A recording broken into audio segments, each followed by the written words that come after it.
जय हिंद प्यारे बच्चों। आज का यह वीडियो बहुत ही शानदार वीडियो होने वाला है, क्योंकि हम जानते हैं कि मैथ में अक्सर बच्चा कमजोरी होते हैं। मैं इस वीडियो में मैथ का ऑब्जेक्टिव लेकर के आया हूं और मैं प्रयास हमेशा करता हूं कि एक ऑब्जेक्टिव क्वेश्चन से अनेक सब्जेक्टिव ऑब्जेक्टिव कंप्लीट हो जाए। और इस वीडियो के माध्यम से आपका मैथ ऑब्जेक्टिव है ना लगभग लगभग वो बनने लगेगा। ठीक है बच्चे, तो आइए हम शुरू करते हैं। यह आपका वीडियो पार्ट 2 होगा और पार्ट 1 मैंने पढ़ा चुका हूँ 1 से लेकर के 25 तक। और यह यहाँ से क्वेश्चन जो है शुरू करेंगे बच्चे 1 से लेकर के हम कहाँ तक, तो 26 से शुरू करेंगे। आइए हम आज की क्लास को शुरू करते हैं। देखते हैं पहला क्वेश्चन, अगला क्वेश्चन क्या 26 नंबर क्वेश्चन क्या कहता है कि है ना 28 सेंटीमीटर व्यास वाले है ना वृत्त की परिधि है ना क्या होती है। सबसे पहले बस ध्यान दीजिए कि वृत्त की परिधि का क्षेत्रफल क्या होता है बच्चे, याद रखिएगा। है ना वृत्त की परिधि, याद रखिए बच्चे वृत्त की है ना परिधि क्या होते हैं। तो याद रखिए बच्चे वृत्त की जो परिधि जो होते हैं वो क्या होते हैं बच्चे, याद रखिएगा। तो वो होते हैं 2πr। क्या हो जाता है बच्चे, तो 2πr। और यहाँ क्या दिया, व्यास। व्यास जो होता है वो त्रिज्या है ना क्या होता है, तो त्रिज्या का आधा हो जाता है ना। व्यास का आधा त्रिज्या कहलाता है। तो आप देखिए ध्यान से बच्चे, 2 तो रहने देंगे, पाई का मान क्या होता है बच्चे, तो 22/7 हो जाता है। और यहाँ पर आर का मान कितना, यहाँ पर 28 है ना, व्यास दिया गया है बच्चे। तो याद रखिएगा है ना, आर बराबर क्या होता है बच्चे, तो डी अपन क्या होता है 2 हो जाते हैं। डी का मान कितना है 28 दिया गया, यहाँ कितना 2 काट दीजिए, कितना होंगे तो 14। इसका मान कितना आ गया, तो 14 आ गया बच्चे। ठीक है, यहाँ क्या डालेंगे तो 14 काट दीजिए, 7 दूनी कितना होगा तो 14। आप दोनों से गुना कर दीजिए है ना, 22 दूनी कितना होगा तो 44 और गुणे क्या हो जाएंगे 2, यानी कि 44 दूनी कितना हो तो 88। आप देखिए कहाँ आंसर है, तो आपका एक करेक्ट आंसर हो गया बी, यानी कि 88 सेंटीमीटर। अब याद रखिए बच्चे है ना वृत्त की परिधि क्या होता है, फॉर्मूला तो सिर्फ फॉर्मूला आप याद कीजिएगा, 2πr होते हैं। क्या होते हैं, तो 2πr होते हैं। और ये भी चीज़ आपको याद करना होगा कि यह त्रिज्या जो होते हैं वह व्यास का आधा होते हैं, या व्यास जो होते हैं वह त्रिज्या क्या होते हैं बच्चे, तो दोगुना होते हैं। यानी कि डी बराबर क्या होते हैं 2r, और क्या होते हैं आर बराबर d/2 हो जाते हैं। अगला देखते हैं क्वेश्चन नंबर देखते बच्चे 27। 27 में क्या कहता है, ध्यान से देखिएगा बच्चे, एक एक क्वेश्चन आपको बहुत ही इंपॉर्टेंट होने वाला है। 27 नंबर क्वेश्चन में क्या कहता है कि वृत्त की सबसे लंबी जीवा क्या कहलाती है। ध्यान दीजिए बच्चे, बहुत अच्छा क्वेश्चन है। ये आपका क्या हो गया, तो सर्कल हो गया। ठीक है बच्चे, क्या हो गया, तो बच्चे फिर से मैं बताता हूँ, देखिए थोड़ा सा गोल नहीं हो पाया है। अब यहाँ पर क्या हो गया, तो ये सर्कल हो गया। ठीक है, अब ये सर्कल जो है बच्चे है ना, ये केंद्र होगा, तो सबसे लंबा दूरी कहाँ से जाएगा, तो व्यास से। कहाँ जाएगा, तो बच्चे याद रखिएगा, तो है ना केंद्र से होकर जो जाता है वही क्या कहलाता है, तो व्यास। क्या कहलाता है बच्चे, याद रखिएगा, तो व्यास। तो वृत्त की सबसे लंबी जीवा जो कहलाएगा वो व्यास ही कहलाता है। क्या कहलाता है बच्चे, तो व्यास कहलाता है। तो इसका करेक्ट आंसर क्या हो जाएंगे, तो 27 का बी हो जाएंगे। आगे देखिए ध्यान से क्वेश्चन नंबर 28। क्वेश्चन नंबर 28 में क्या कहता है कि है ना क्या दिया गया, 10 और कॉट। देखिए बच्चे ध्यान से देखिएगा, 10 गुने कॉट। अब इसके लिए फॉर्मूला कितने फॉर्मूला होते हैं, आप देखिए ध्यान से। मैं सब्जेक्टिव पढ़ाऊंगा ना बच्चे, तो इसमें भाई भाई करके याद करवाता हूँ। ठीक है, अब क्या होता है समझिए ध्यान से।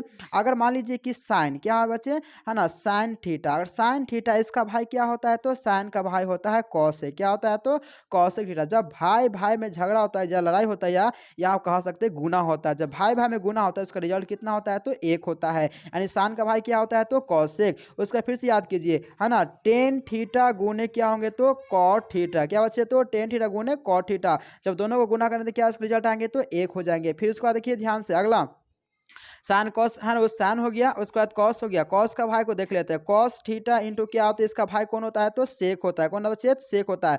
Cos theta into sec theta क्या होंगे, इसका रिजल्ट 1 होंगे। तो आप ये याद कर सकते हैं कि जब भाई भाई में गुना होता है तो इसका रिजल्ट कितना हमेशा होता है, तो याद रखिएगा 1 होते हैं। आप देखिए ध्यान से बच्चे, है ना 10 और कॉट, 10 और कॉट भाई है ना, इसका गुना हुआ तो क्या रिजल्ट आया, तो 1 आया। क्या बच्चे, तो याद रखिएगा 1 हुआ। तो इसका करेक्ट आंसर क्या हो जाएंगे, तो बी हो जाएंगे। ठीक है, यानी कि 28 का करेक्ट आंसर एन क्या हो जाएंगे, तो 1 हो जाएंगे। ठीक, इस तरह से अगर पूछ दे आपसे क्वेश्चन साइन है ना कॉस सेक, तो फिर याद रखिएगा 1 ही होता है। कॉस और सेक फिर याद रखिएगा 1 ही होता है। यानी कि भाई भाई में गुना करेंगे तो कितना होगा, तो रिजल्ट 1 ही आता है। अगला क्वेश्चन देखते हैं ध्यान से। क्वेश्चन 29 में क्या कहता है वो देखिए ध्यान से कि टेन 35 और कॉट है ना 55 है ना, उसके बाद कॉट 78 और 10 है ना 12 इसके बराबर होते हैं। देखिए ध्यान से, इसमें फॉर्मूला आपको बताया था, क्या फॉर्मूला बताया था, फिर से आप बता दीजिए। 6 फॉर्मूला बताया था मैंने, कौन सा फॉर्मूला बताया था, तो याद रखिएगा, है ना साइन साइन क्या होता है, तो 90 माइनस थीटा। क्या बताया था, तो बच्चे याद रखिएगा कॉस थीटा होता है। ठीक है, उसके बाद कॉस जो होते हैं बच्चे 90 माइनस थीटा क्या होते हैं बच्चे, याद रखिएगा, तो है ना वो होते हैं साइन थीटा हो जाते हैं। क्या हो जाते, तो साइन थीटा हो जाते हैं। उसके बाद याद रखिएगा कि 10 है ना, उसके बाद 90 माइनस थीटा क्या होता है बच्चे, याद रखिएगा, तो है ना कॉट थीटा हो जाते हैं। फिर उसके बाद कॉट जो होते हैं बच्चे याद रखिए, है ना कॉट 90 माइनस थीटा जो होते हैं बच्चे याद रखिएगा, वो क्या हो जाते हैं तो टेन थीटा होते हैं बच्चे। याद रखिए क्या होते हैं तो टेन थीटा होते हैं। एक और बताए थे सेक जो होते हैं 90 और माइनस थीटा क्या हो जाते हैं तो याद रखिएगा वो हो जाते हैं बच्चे कॉसेक थीटा हो जाते हैं। और उसके बाद कॉसेक जो बच्चे याद रखिएगा है ना 90 माइनस थीटा जो होंगे वो क्या हो जाएंगे तो सेक थीटा होंगे। अब इसी फॉर्मूला पे इसको हम तोड़ेंगे और तोड़ करके देखिए कैसे आंसर हम लाते हैं। ये आप 6 का 6 फॉर्मूला बहुत ही इंपॉर्टेंट है बच्चे, याद कर लीजिएगा। अब देखिए ध्यान से इसी पर हम क्या करते हैं इसको हम तोड़ते हैं। अब देखिए ध्यान से बच्चे क्या क्या दिया गया है तो है ना 10 35। अच्छा बताइए 10 35 को हम क्या लिख सकते हैं 90 है ना 90 डिग्री और माइनस क्या लिख सकते हैं तो 55। आप है ना 90 में से 55 को घटाइए कितना आ जाएगा तो बच्चे तो याद रखिएगा वो 35 ही आएगा है ना। कॉट क्या होने बच्चे तो नीचे को नहीं कुछ करेंगे उतना ही छोड़ देंगे है ना। प्लस ये देखिए कॉट है क्या बच्चे तो कॉट कॉट को क्या करेंगे 78 क्या करेंगे 90 में से क्या घटाएंगे तो 12 क्या घटाएंगे तो बच्चे याद रखिए 12। जैसे ही 12 घटाएंगे तो क्या बचेगा तो 12 है ना 78 ही बचेगा। उसके बाद क्या होगा 10 है ना 12 नीचे वाला को चेंज नहीं किए। अब देखिए 10 90 माइनस थीटा क्या होता है तो कॉट थीटा क्या होता है बच्चे तो याद रखिएगा तो कॉट थीटा। थीटा का जगह क्या है तो 55 डिग्री, तो यहाँ क्या कर देते हैं 55 डिग्री कर देते हैं ठीक है। फिर उसके बाद क्या होगा तो यहाँ पर कॉट कितना हो जाएगा बच्चे तो 55 डिग्री हो जाएंगे प्लस है तो प्लस। फिर कॉट क्या कॉट 90 माइनस थीटा क्या होता है बच्चे याद रखिएगा 10 है ना 72 डिग्री क्या हो जाएंगे तो 10 72 नीचे कितना हो जाएंगे तो सॉरी 72 नहीं 12 सॉरी 12 नीचे कितना हो जाता है तो 10 कितना होगा बच्चे तो याद रखिएगा वो 12 हो जाएंगे। अब देखिए ये भी कट गया ये भी क्या हो गया कट गया, एक बचेगा इधर एक बचेगा कितना हो गया तो 2 हो गया। अब देखिए ध्यान से ऑप्शन में कहाँ 2 ऑप्शन में 2 है देखिए ध्यान से हाँ ये रहा 2 यानी कि 29 का करेक्ट से क्या बचे हो जाएंगे तो 2 हो जाएंगे। आगे देखिए ध्यान से क्वेश्चन नंबर है ना क्वेश्चन नंबर 30। क्वेश्चन नंबर 30 में क्या कहता है वो ध्यान से देखिएगा कि यदि साइन है ना a बटा बी इतना तो कॉस। अरे ये तो फॉर्मूला क्या दिया इसका ही फॉर्मूला आप याद कर लीजिए बच्चे ठीक है। अब अनुपातिकता फॉर्मूला क्या होता है उसको मैं बताता हूँ। साइन थीटा वाला क्या होता है बच्चे तो याद रखिए p बटा एच होता है। उसके बाद क्या होता है बच्चे कॉस थीटा क्या होता है तो है ना b बटा एच होता है। उसके बाद टेन थीटा क्या होता है बच्चे याद रखिएगा तो है ना 10 यहाँ पर सॉरी 10 है क्या होता है 10 थीटा क्या होता है बच्चे तो याद रखिए बी बटा है ना पी होते हैं क्या होता है बच्चे तो सॉरी यहाँ पर गलती हो गया पी बटा बच्चे क्या होते हैं तो है ना बी होते हैं ठीक है। अब याद करने का तरीका क्या होता है बच्चे याद करने का ट्रिक मैं बताता हूँ देखिए ध्यान से। पी से क्या होता है बच्चे तो पंडित जी पहले ऊपर वाला को देखते हैं पंडित जी बोले पंडिताइन से है ना नीचे क्या होता है पी बटा सॉरी एच होता है बच्चे। पंडित जी बोले पंडिताइन से हरी हरी बोल क्या होंगे हरी हरी बोल। पंडित जी बोले पंडिताइन से हरी हरी बोल यानी कि पी साइन क्या साइन थीटा पर क्या होता है पी बटा एच हो जाता है ना। कॉस क्या होता है बी बटा एच होता है। टेन क्या होता है पी बटा बी हो जाता है। अब इसी का उल्टा भाई क्या होता है इसी का भाई क्या होता है तो याद रखिएगा कॉसेक होता है बच्चे क्या होता है तो कॉसेक क्या होता है तो याद रखिएगा उल्टा हो जाता है ना एच ऊपर पी नीचे। इसका भाई क्या होता है तो सेक होता है ठीक है उल्टा होगा। एच कहाँ ऊपर है ना बी कहाँ तो नीचे होगा। उसका इसका भाई क्या होता है तो कॉट होता है उल्टा हो जाएगा क्या होगा बी ऊपर और पी क्या होंगे तो नीचे है ना। इस तरह से क्या अनुपातिकता फॉर्मूला यहाँ पर होता है। अब इसी तरीके से देखिए बताइए यहाँ पर कि साइन थीटा वाला क्या है ना ए बटा क्या दिया है तो बी दिया है तो कॉस 0 है ना कॉस थीटा का मान कहता है ज्ञात करने के लिए ठीक है। तो कॉस का निकाले 33 का मान कितना देगा बच्चे तो याद रखिएगा वो हो जाएंगे है ना कितना तो ये रूट अंडर क्या हो जाएंगे तो बी का स्क्वायर माइनस क्या होंगे तो ए का स्क्वायर हो जाएंगे अपॉन क्या हो जाएंगे तो बी होंगे करने हैं। देखिए ध्यान से ये रहा यानी कि 30 का करेक्ट आंसर क्या हो जाएंगे तो बी हो जाएंगे। आगे देखिए अगला क्वेश्चन देखिए ध्यान से बच्चे। क्वेश्चन में अगला क्या कहता है ना 31 नंबर कहता है कि साइन दे दिया है कितना है ना देखिए बच्चे ध्यान से साइन है ना साइन थीटा वाला क्या दिया है तो याद रखिएगा 1/2। फॉर्मूला क्या होता है साइन का फॉर्मूला क्या होता है पी बटा कितना होता है तो एच होता है ना। पी का मान कितना बच्चे याद रखिएगा तो पी का मान हो गया ये आपका 1 हो गया और एच का मान कितना हो गया तो 2 हो गया ठीक है। अब यहाँ क्या क्या निकालना है तो बी बराबर पहले निकाल लेते हैं। तो बी बराबर फॉर्मूला क्या होता है बच्चे याद रखिएगा रूट अंडर होता है एच का स्क्वायर माइनस क्या होता है तो पी का स्क्वायर। एच का मान कितना बचे 2 है 2 का स्क्वायर 4 हो जाएगा 1 का स्क्वायर 1 रहेगा यानी कि रूट अंडर कितना रहेगा 3 रहेगा ठीक है। अब यहाँ क्या पूछा है तो कॉट कॉट का फॉर्मूला क्या है तो बच्चे तुरंत मैंने बताया है कॉट थीटा बराबर क्या होता है तो याद रखिएगा बी बटा क्या होता है पी होता है ठीक है। अब देखिए बी का मान कितना बचे याद रखिएगा बी का मान हो गया √3। अब पी का मान कितना बचे तो याद रखिएगा पी का मान यहाँ से देखिए ना 1 है ना यानी कि नीचे एक का कोई वैल्यू नहीं रहता है तो यानी इसका आंसर क्या हो जाएंगे तो √3 क्या हो जाएंगे तो √3 करने हैं। तो ये आपका बी में आंसर रहा क्या होगा तो इसका करेक्ट आंसर है ना √3 हो जाएंगे, है ना। 31 का करेक्ट आंसर क्या होंगे बच्चे, तो बी हो जाएंगे। ठीक है, आगे देखिए ध्यान से क्वेश्चन नंबर अगला कहता है 32 नंबर में क्या कहता है, ध्यान से देखिएगा कि √3 10 है ना 2 थीटा है ना बराबर 3 है, तो थीटा का मान ज्ञात कीजिए। बहुत ही इंपॉर्टेंट क्वेश्चन है, ध्यान से देखिए क्वेश्चन कैसे बनाइएगा। ठीक है, ये सब्जेक्टिव में पूछ देता है या ऑब्जेक्टिव में पूछा है।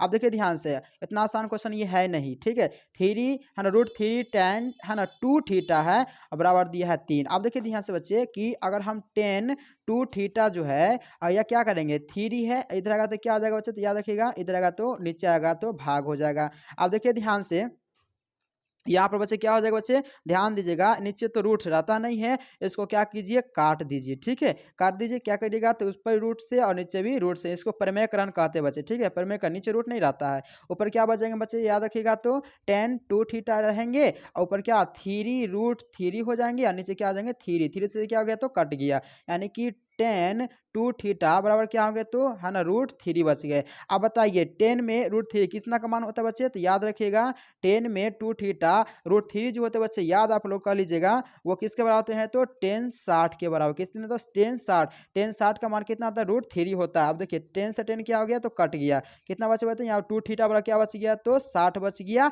और थीटा बराबर कितना इधर भागा कट जाएगा यानी कि 30, यानी कि थीटा का मान कितना बचे तो 30 होंगे। आप देखिए ध्यान से कहाँ है तो 32 का करेक्ट आंसर क्या होना चाहिए, तो बी हो जाना चाहिए। ठीक है, अब होगा ही, यानी कि 32 का करेक्ट आंसर क्या होंगे, बी, यानी कि 30 डिग्री क्या हो जाएंगे तो 30 डिग्री, यानी कि बी करेक्ट आंसर हो जाएंगे। आगे देखिए ध्यान से क्वेश्चन नंबर 33। क्वेश्चन नंबर 33 में देखिए, अब मैंने 6 फॉर्मूला बताया था ना, उसी में से एक फॉर्मूला यहाँ पर क्वेश्चन पूछ दिया ना कि सेक 90 माइनस थीटा। याद रखिए बच्चे, सेक 90 माइनस थीटा क्या होता है बच्चे, तो याद रखिएगा सेक 90 माइनस थीटा जो होते हैं वह कॉसेक थीटा हो जाते हैं। तो इसका करेक्ट आंसर क्या हो जाएंगे बच्चे, तो बी हो जाएंगे। आगे देखिए ध्यान से क्वेश्चन नंबर 34। क्वेश्चन नंबर 34 में क्या कहता है कि आर त्रिज्या वाले वृत्त थीटा के तिर्यकखंड का क्षेत्रफल क्या होते हैं। तो इसका फॉर्मूला पूछ रहे हैं बच्चे, तो या इसका फॉर्मूला याद कर लीजिए ना, क्या होता है तो थीटा है ना पाई आर स्क्वायर है ना, उसके बाद क्या होता है थीटा और बटा क्या होता है तो 360 होता है। ये तिर्यकखंड का होता है। तिर्यकखंड क्या होता है बच्चे, तो याद रखिए वृत्त का जो एगो जो टुकड़ा ये जो कट जाता है ना, ये वाला टुकड़ा ये कटता है, यही क्या कहलाता है तिर्यकखंड कहलाता है। ठीक है, यानी कि ये कितना, तो ये इसको मान लेते हैं थीटा, ये क्या होता है तो आर होता है। ऐसे का एरिया निकालने क्या होता है तो है ना पाई स्क्वायर थीटा 360 होता है। करने देखिए ध्यान से बच्चे, 34 का किधर है तो आपका ये रहा। ठीक है, यानी कि पाई स्क्वायर है ना थीटा 360 होता है। अगर आप देखिए ध्यान से क्वेश्चन नंबर 35 में क्या कहता है वो ध्यान से देखिएगा। 35 में कहता है कि दो वृत्तों के क्षेत्रफल का अनुपात इतना है तो परिधियों का अनुपात क्या होगा। आप देखिए ध्यान से, इस क्वेश्चन को सॉल्व आप खुद से तुरंत कर सकते हैं। जैसे ही क्षेत्रफल वाला पूछेगा ना, जैसे ही क्षेत्रफल आ गया हम समझ जाइएगा कि इसका आधा के आधा अनुपात कितना, यानी कि 9 अनुपात क्या है बच्चे, तो याद रखिएगा 4 है। 9 का वर्ग कितना होता है 3, इसका कितना होता है 2, यानी कि आपका आंसर हो जाएंगे, यानी 3:2 क्या हो जाएंगे तो 3:2, यानी कि 35 का हो जाएंगे ए आंसर। ठीक है, जैसे क्षेत्र पूछा अनुपातिक तो उसका वर्ग खाली निकाल दीजिए, वही आपका आंसर हो जाएंगे। आगे देखिए ध्यान से क्वेश्चन नंबर 36। क्वेश्चन नंबर 36 में क्या कहते हैं बच्चे, ध्यान से देखिएगा कि आर त्रिज्या वाले अर्धगोले का संपूर्ण पृष्ठ क्षेत्रफल क्या होता है। आप देखिए ध्यान से, यहाँ पर क्या किया है तो क्वेश्चन में पूछ दिया है ना, तो याद रखिएगा यहाँ पर जो फॉर्मूला सॉरी पूछा है, या फॉर्मूला क्या हो जाएंगे तो अर्ध अर्ध है ना गोले का संपूर्ण पृष्ठ क्षेत्रफल क्या होते हैं, तो बच्चे याद रखिएगा वो हो जाते हैं वो 2 पाई, सॉरी याद रखिए बच्चे वो अर्धगोले का क्या होता है तो 2 पाई आर स्क्वायर हो जाते हैं। ठीक है, याद रखिए बच्चे है ना अर्धगोला का क्या होते हैं तो 2 पाई आर स्क्वायर हो जाते हैं, यानी कि इसका करेक्ट आंसर ये हो जाएंगे। आगे देखिए ध्यान से क्वेश्चन नंबर 37 में क्या कहता है, ध्यान से देखिएगा कि कहता निकालने के लिए कि किसी बेलन की आधार की त्रिज्या 2 सेंटीमीटर, ऊंचाई इतना है तो बेलन का आयतन। अब सबसे पहले याद कीजिए बच्चे कि बेलन का आयतन का फॉर्मूला क्या होता है, आपको तो याद करना होगा, नहीं तो नहीं बनेगा। बेलन का है ना आयतन क्या है बच्चे, तो याद रखिएगा बेलन का आयतन। तो याद कीजिए बच्चे, बेलन का जो आयतन होता है वह होता है पाई आर स्क्वायर एच, क्या होता है बच्चे तो पाई आर स्क्वायर। आप देखिए त्रिज्या दे दिया है, सही बात है, एच आपको तो दिया ही नहीं, और क्या कहता है ना एच, हाँ एच दे दिया, सॉरी दे दिया है तो कोई दिक्कत नहीं है। 22/7 हो जाएगा, आर कितना है तो 2 दिया है, 2 गुने 2 कर दीजिए। ठीक है, और एच कितना है तो 14, यानी कि 7 दूनी कितना हो जाएगा तो 14 हो जाएगा। आप सबको गुना कर लीजिए, तो दूनी 4 4 दूनी 8, यानी कि 22 में कितना से गुना कर देंगे 8 में, 8 दूनी 16, 8 दूनी 16 17, यानी कि 176 करने हैं। देखिए ध्यान से बच्चे है ना, आपका ऑप्शन में 176 किधर है तो याद रखिएगा ये रहा ए का, यानी कि 176 हो जाएगा। ठीक है, और आयतन देखिए इसका मात्रा क्या होते हैं तो क्यू होते हैं। याद रखिएगा आयतन का मात्रा क्या होते हैं तो हमेशा घन में ही निकलते हैं, क्यू में ही निकलते हैं। ठीक है, तो बेलन का आयतन क्या होता है तो याद रखिए पाई आर स्क्वायर एच होते हैं बच्चे। ठीक है, सब फॉर्मूला आपको याद करना पड़ेगा। आगे देखिए ध्यान से क्वेश्चन नंबर है ना 38 में क्या आता है, यदि गोले का व्यास है ना 14 सेंटीमीटर, इसका आयतन क्या होगा। गोले का व्यास देखिए, तो व्यास अगर 14 है तो आर कितना होगा बताइए। आर हो जाएगा 7 हो जाएगा, क्योंकि डी का है ना आधा होता है, व्यास का आधा होता है क्या, तो त्रिज्या होता है। ठीक है, आपको आता है गोले का है ना आयतन। अब बताइए बच्चे, गोले का जब आयतन आपको याद नहीं रहता बनेगा, नहीं बनेगा। तो गोले का आयतन क्या होता है बच्चे, याद रखिएगा 4/3 होता है और पाई आर क्यू होता है। तो 4/3 तो रहेगा, पाई का मान कितना हो गया 22/7 कर देते हैं, और आर कितना है तो यहाँ पर देखिए 7 × 7 × 7, यानी कि इससे इसे 7 काट दीजिए और कोई कटने वाला है यहाँ 4/3। जब इसको गुना भाग कीजिएगा तो इसका करेक्ट आंसर बच्चे क्या हो जाएंगे, तो याद रखिएगा इसका करेक्ट आंसर जो हो जाएंगे बच्चे वो हो जाएंगे, गुना भाग कीजिएगा तो ये हो जाएगा। ठीक है, यानी कि बाटा में आएगा 3 तो नीचे कटेगा नहीं, यानी कि 43 12 बटा कितना 3 हो जाएंगे। ठीक है, सिर्फ आपको ये फार्मूला याद करना है, गोले का आयतन क्या होता है तो 4/3 pi R Q, 4/3 pi R Q. 2-3 बार इसको लिखिए और पढ़िए, आपको याद जरूर हो जाएंगे बच्चे। देखिए आगे देखिए ध्यान से क्वेश्चन नंबर 39।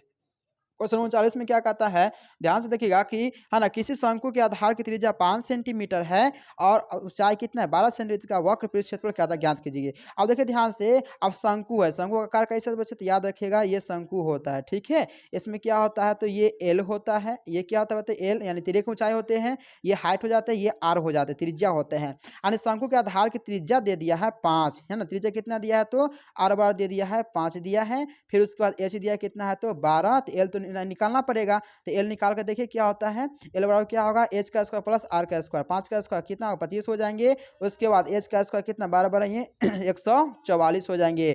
आप दोनों क्या कर दीजिए है ना जोड़ दीजिए, 5 4 9 और 4 2 6, इसका जो वर्ग निकालेगा तो कितना का बच्चे तो याद रखिएगा वो हो जाएंगे 13। क्या हो जाएंगे तो 13, एल का भी मान 13 हो गया। अब वक्र का कहता है पृष्ठ क्षेत्रफल, तो याद रखिए बच्चे वक्र का पृष्ठ क्या होते हैं तो पाई आर एल है ना, पाई का मान कितना होता है 22/7, सॉरी पाई का मान नहीं यहाँ पर पाए में दिया है। ठीक है, तो पाई को पाए छोड़ देते हैं, आर का मान कितना बचे तो याद रखिएगा आर का मान है 5 है और एल का मान कितना है 13, 13 5 65, यानी कि 65 पाई सेंटीमीटर क्यूब। आप देखिए ऑप्शन में कहाँ है बच्चे तो याद रखिएगा ये ऑप्शन में रहा 39, यानी कि बी, यानी कि 65 पाई सेंटीमीटर है ना क्या होंगे तो स्क्वायर, एरिया है तो क्या होंगे स्क्वायर हो जाएंगे। फिर आपको क्या याद रखना है तो ये फार्मूला याद रखना है, शंकु का आयतन क्या होता है बच्चे सॉरी पृष्ठ क्षेत्रफल क्या होते हैं तो पाई आर एल हो जाते हैं, क्या होते हैं तो पाई आर एल होते हैं। आगे देखिए ध्यान से क्वेश्चन नंबर 40 में क्या कहता है कि है ना 40 में कहता है कि यदि किसी घन की एक भुजा 5 सेंटीमीटर, संपूर्ण पृष्ठ क्षेत्रफल क्या होंगे। आप देखिए ध्यान से, घन है तो इसका एक सरस भुजा घन का क्या होते हैं तो बराबर होते हैं,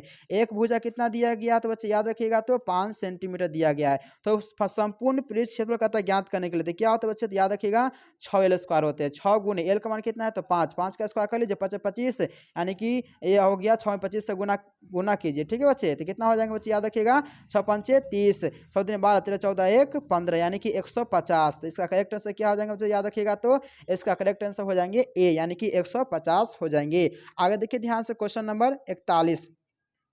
क्वेश्चन नंबर 41 में क्या कहता है ध्यान से देखिए, ऐसा क्वेश्चन बहुत बार पूछा गया आपके एग्जाम बोर्ड में। ठीक है, यानी कि प्रथम 20 विषम संख्याओं का योगफल, यहाँ पर 20 ना पूछ करके आपको 30 दे दे 50 कुछ भी दे दे, तो आपको एक फॉर्मूला याद कर लेना होगा कि प्रथम विषम प्राकृतिक संख्या का योगफल क्या होता है तो याद रखिएगा एन स्क्वायर, क्या होते हैं तो एन स्क्वायर, एन का मान यहाँ कितना है तो 20 है, तो 20 का आप स्क्वायर कर लीजिए है ना, 20 गुने 20 हो जाएगा, यानी 2 दूनी 4 होगा, 2 को 0 हो जाएगा, यानी कि कितना हो गया तो 400, यानी इसका करेक्ट आंसर क्या हो जाएगा बच्चे तो याद रखिएगा 41 का सी हो जाएंगे, यानी कि 400। सिर्फ आपको क्या करना है तो फॉर्मूला याद करना है, विषम संख्या जैसे बोलेगा योग आप बोल देगा एन स्क्वायर होता है, क्या होता है तो एन स्क्वायर होता है। आगे देखिए ध्यान से क्वेश्चन नंबर है ना क्या है तो क्वेश्चन नंबर 42। क्वेश्चन नंबर 42 में क्या कहता है बच्चे ध्यान से देखिएगा, बहुलक, बहुलक मतलब क्या होता है बहुलक, यानी कि बहुभुज जानते हैं ना, उसमें बहुत सारा आदमी आता है और यहाँ पर ऐसा नहीं है, बहुलक का मतलब होता है जो बहुत बार आया है, यानी इसमें बताइए बच्चे जो बहुत बार आने वाला कौन है तो याद रखिएगा इसमें बहुत बार आने वाला जो होगा को देख लेते हैं, 2 है ना, उसके बाद देखिए ध्यान से अगला क्या है तो 3 3 3 3 3, यानी कि बहुत बार कौन आया है तो 3 आया है, यानी कि इसका हम कह सकते हैं करेक्ट आंसर क्या हो जाएंगे तो है ना बी हो जाएंगे। ठीक है, 3 यानी कि 3 जो है बहुत बार आया वही क्या कहलाता है तो बहुलक कहलाता है, यानी कि मोड कहलाता है। ठीक है, आगे देखिए ध्यान से क्वेश्चन नंबर 43 में क्या कहता है बच्चे कि ए और बी का समांतर माध्य क्या होंगे, याद रखिए इसका समांतर माध्य बच्चे क्या हो जाएंगे तो ए प्लस सी अपन क्या हो जाएंगे तो 2 हो जाएंगे। ठीक है, माध्य मतलब 2 से भाग कर दीजिए। आगे देखिए ध्यान से क्वेश्चन नंबर है ना 44। क्वेश्चन नंबर 44 में क्या कहता है, ध्यान से देखिएगा कि किसी बारंबारता सारणी का माध्य बहुलक इतना और इतना है तो माध्यिका क्या होगी। इसका आंसर बच्चे याद रखिएगा, है ना, कितना हो जाएंगे तो 24 हो जाएंगे। आगे देखिए ध्यान से क्वेश्चन नंबर 45। 45 में क्या कहता है, इतना का माध्यिका कितना होगा, तो 45 को याद रखिएगा, है ना, वो कितना हो जाएंगे तो 5 हो जाएंगे। इसका माध्यिका क्या होंगे तो 5 हो जाएंगे। आगे देखिए ध्यान से क्वेश्चन नंबर 46। क्वेश्चन नंबर 46 में क्या कहता है बच्चे कि निम्नलिखित में से कौन सी संख्या का, है ना, संख्या एक घटना की परिकता नहीं हो सकता है। कौन है जो इस संख्या घटना का परिकता नहीं हो सकता, बच्चे याद रखिएगा 1.5 जो है दशमलव में ये जो है 1.5 ये घटना नहीं हो सकती। क्यों, क्योंकि निश्चित घटना का मान कितना है, कितना होता है तो 1 होता है। कितना होता है तो 1 होता है, ठीक है,